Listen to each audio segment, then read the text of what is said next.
Monsieur le Président de la République, je vous conjure, faites un geste de réconciliation à l'endroit de l'ancien président Laurent Gbagbo et de M. Charles Blé Bouté. Cela vous grandira et le peuple vous le revaudra. La Côte d'Ivoire attend cela de vous.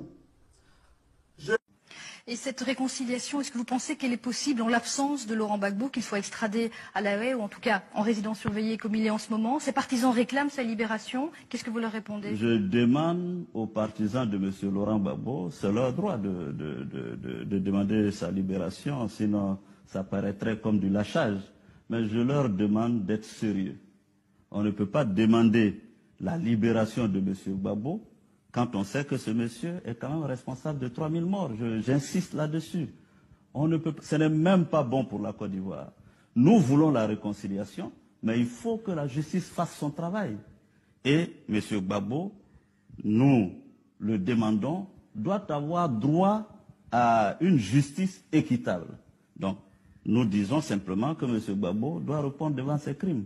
On ne peut pas, c'est jamais vu, on ne peut pas demander dans de telles circonstances sa libération. Ce n'est pas possible. Et je l'ai dit à Bouaké, je le répète, tout le monde sait très bien que si c'était nous qui étions à la place de Gbagbo, on ne serait même pas en vie pour réclamer une justice ou une quelconque libération. On nous aurait liquidés. Et c'est leur propre terme. Donc, aujourd'hui, notre gouvernement s'est battu et a donné la vie à Gbagbo. On lui offre même les meilleures possibilités d'avoir une justice équitable. Je pense que nos amis du FPI devraient être plutôt humbles.